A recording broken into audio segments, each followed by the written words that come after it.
Senhoras e senhores, isso não é um teste. O Corinthians venceu um jogo no Campeonato Brasileiro, conseguiu marcar gols, 3-0 para cima do Fluminense no Brasileirão. Vamos falar sobre isso, sobre o ótimo jogo que fez o Corinthians, as atuações muito boas da equipe coletivamente e individualmente, e a primeira vitória da equipe na competição. Então já vai deixando seu like, se inscrevendo no canal e me seguindo nas redes sociais. Bom, vamos lá. Corinthians vence o Fluminense por 3-0 dentro de casa pela quarta rodada do Brasileirão 2024. Enfrentou o Fluminense, que vem mal das pernas, vem muito inconstante nesse ano. No Cariocão não foi bem, no Brasileirão também não tá bem. Vem de 3 jogos aí, uma derrota, um empate, uma vitória, assim, oscilando muito e principalmente jogando mal a equipe do Fluminense, mas que enfrentou um Corinthians que tá com uma situação pior ainda, né? Dentro do ano e dentro da competição. Os últimos 4 jogos, 3 derrotas e um empate. E se o Fluminense tava jogando mal, o Corinthians tá jogando 10 vezes pior, né? Estava jogando 10 vezes pior, mas que surpreendeu positivamente com a atuação e também pelas mudanças, né? No time titular. O Cássio começou no banco, o Carlos Miguel começou como titular. A mudança era necessária, não só pela fase do Cássio, mas pela declaração que ele deu no pós-jogo contra o Argentino Júnior. Não é tudo culpa do Cássio e a gente não venceu porque o Cássio estava no banco no jogo contra o Fluminense, mas a mudança é necessária, a dosagem é necessária, né, entre os dois. Não sei se o Cássio vai ficar 100% no banco, acho que não. Pela resposta do Antônio Oliveira, provavelmente não, mas que é importante dosar, né? Como vai ser dosado, se vai ser um jogo cada, se vai ser uma competição cada, eu não sei, mas é necessária a dosagem e o Carlos Miguel foi titular corretamente no jogo desse domingo. O Gustavo Henrique segue fora, o Kaká foi titular, foi mudança na zaga, no meio campo o Fausto Vera perdeu o lugar para Breno Bidon. Eu gostei do jogo do Fausto Vera contra o Argentino Júnior, não entendi a rodagem, mas o Breno Bidon fez uma ótima partida e é um moleque promissor e que tem muito talento. O Coronado já era desfalque quase certo, né, antes do jogo, seguiu fora da partida. O Yuri Alberto de última hora ficou fora também da partida com uma tendinite. E o ataque foi formado por Wesley, Pedro Henrique e Romero. Outro desfalque que segue fora é o Diego Palacios, né, que é o lateral esquerdo.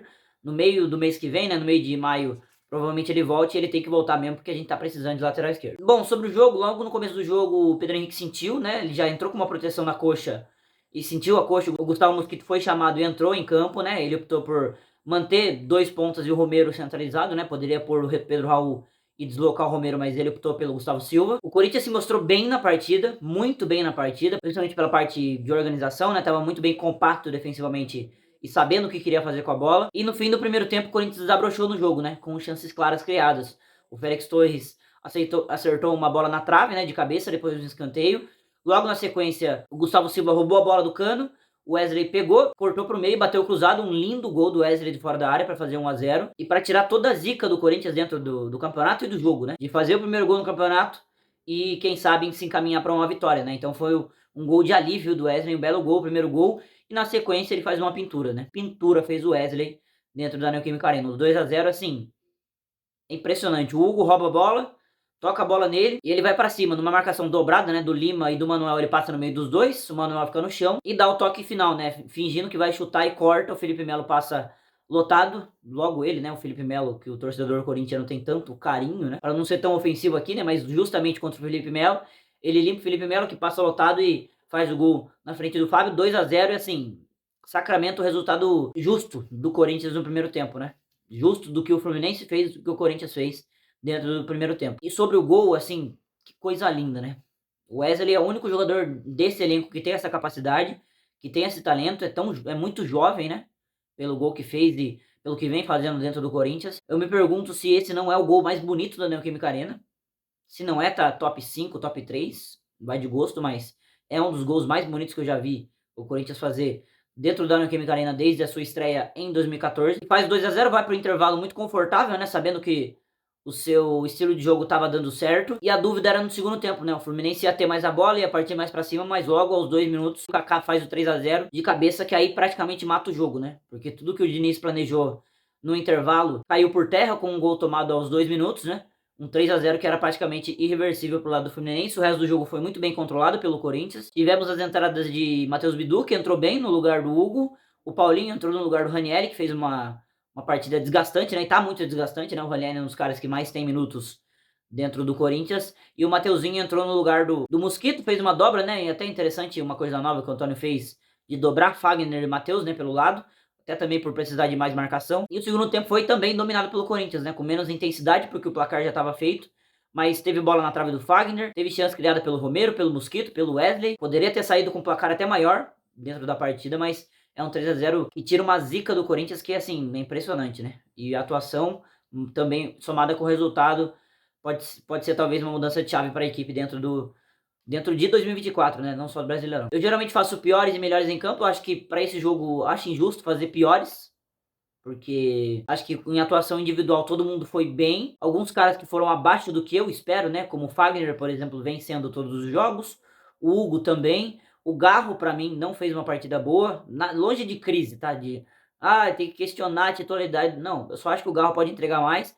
Talvez pelo jogo ter sido muito truncado, muito físico, isso atrapalha o jogo dele, né? Que é muito mais técnico. Mas achei que foi um pouquinho abaixo. Mas no geral, todo mundo foi muito bem. Os três melhores para mim, né? Em ordem: terceiro, o Ranieri. Em segundo, o Félix Torres. E em primeiro, claro, o Wesley com todo o merecimento, né? O Ranieri, pela qualidade defensiva que ele tem, né? De percepção de espaço, de cobertura, de fôlego, de desarme. Assim, é um cara muito completo para fazer essa posição pro Corinthians, né? Um titular absoluto e uma das principais peças do time nesse ano. Acertamos em cheio nessa contratação, né? Em cheio o Ranieri. O Félix Torres voltou a fazer uma ótima partida, muito bem com bola, mas fez muito mais como o zagueiro que a gente precisa, né? Porque ele é um cara que tem muito refino, muita qualidade no passe e tudo mais, mas a gente precisa de um zagueiro que dê confiança, né? Que precisa zagueirar em alguns momentos, e ele fez isso, desarmou muito, bloqueou muito, estava muito ligado na partida de hoje. Aliás, outro que poderia entrar nesse top 3 seria o Kaká, que não só pelo gol, mas fez uma partida muito completa defensivamente. O Breno Bidon também poderia ter entrado nesse top 3, que fez uma ótima partida, o moleque. E o grande craque do jogo é o Wesley, né? Pela partida inteira que fez, não só pelos gols. Pela capacidade individual, pelo talento que tem, por tão jovem que é, né? Tem muito a aprender ainda. Mas fez 2 golaços, assim, e tirou o Corinthians de um buraco, né? Fez o primeiro gol, os primeiros 2, né, gols da equipe na competição em 2024 e pode ser responsável por um jogo que vire a chave do time pro resto do ano. É o melhor em campo aí, com muito mérito, né, no nosso Mbappé de Itaquera, né? O Wesley, chamado pela torcida de Mbappé de Itaquera. E por mim também, né? Pela potência física, talento e tudo mais, mas acho que é incomparável, né? O Mbappé nunca fez golaço na arena, né? Então o Wesley tá um patamar acima. Bom, é um 3-0 que muda o humor de tudo, né? E muda a fase de tudo. Não resolvemos todos os nossos problemas, mas o torcedor corintiano, a diretoria, o Antônio Oliveira, o elenco respira, né? Depois de um jogo como esse, que a gente percebeu que o Corinthians pode ser um time, né? Pode ser um time, tem potencial para ser um time. Competitivo como foi, o Corinthians não vai ter característica de jogar com a bola no pé, né? Não tem nem esse elenco para isso, né? Tem jogadores de muito mais velocidade e de jogo direto do que ficar com a posse de bola. Acho que tem que aprimorar isso aí, fez muito bem isso hoje. Marcou e saiu no contra-ataque, saiu com jogadas velozes pelos lados do campo. Acho que é o principal mérito do Corinthians para a temporada e que tem que ser investido nisso. O adversário favoreceu? Sim, também. Que o estilo de jogo do Fluminense favorece isso, né? O Corinthians fazer a pressão alta, que fez muito bem, mas com um time que arrisca muito, né? E que joga mais aberto, né? Proporciona mais chances ao adversário. O Corinthians soube aproveitar jogando assim, mas acho que o principal mérito é defensivo. É estranho a gente falar, né? Depois de um 3-0 o principal mérito é defensivo, mas porque o Fluminense é um time melhor, é o atual campeão da Libertadores, tá mal, tá, mas tem muitos jogadores de qualidade. Por exemplo, do banco vieram Renato Augusto e Douglas Costa. Parênteses sobre Renato Augusto agora? Parênteses. Que estranho ver ele com a outra camisa, né? Dentro da arena, né? Entrou aplaudido e merecidamente aplaudido, tinha que aplaudir, é um ídolo da torcida corintiana. Não saiu porque quis, né? Ele até queria ficar, mas o Corinthians optou por não renovar com ele. Mas é esquisito ver ele com outra camisa, entrou, não fez muita coisa dentro do jogo. Inclusive tem que voltar pro Corinthians, porque lá os caras nem escrevem o nome dele certo na camisa, né? Tava escrito Renato Augusto, né? No Corinthians nunca teria esse tipo de tratamento. Então volta, Renato. Brincadeira. Mas voltando, né? Tem um time muito qualificado e é um time que é muito perigoso, né? Ofensivamente falando. Tem Douglas Costa, tem Marquinhos, tem Renato, tem Ganso, tem Cano, que não fez nada. Mas que o Corinthians não sofreu mesmo tendo esses jogadores, né? Teve um chute que o Carlos Miguel teve que fazer uma defesa ali, mas que foi também no meio do gol. E muito bem organizado, muito bem compactado dentro de campo aí. O Corinthians talvez vire a chave para esse ano, né? E precisa virar a chave. Já passou da hora de acordar para essa temporada e esse jogo pode ser o pontapé inicial disso. O Corinthians volta a campo na quarta-feira, dia 1º de maio, às 8 horas da noite, enfrentando o América do Rio Grande do Norte, pela terceira fase da Copa do Brasil. Nessa fase é jogos de ida e de volta, então a gente visita o América e depois tem um jogo em casa. Então já tem que virar a chavinha, porque é um jogo mata-mata, enfrenta um adversário muito pior, mesmo fora de casa tem a obrigação de vencer. O Corinthians acho que vai com ânimo e muito mais leve para buscar a vitória nesse primeiro jogo do mata-mata na Copa do Brasil. Mas deixa aí nos comentários o que você achou desse jogo. Acho que pode mudar a chave. O Antônio Oliveira mais acertou do que errou hoje. O time mais acertou do que errou hoje. Muito bem organizado, muito bem compactado. mas quero saber de você. Deixa aí nos comentários e também deixa um like nesse vídeo. Até o próximo. Tchau.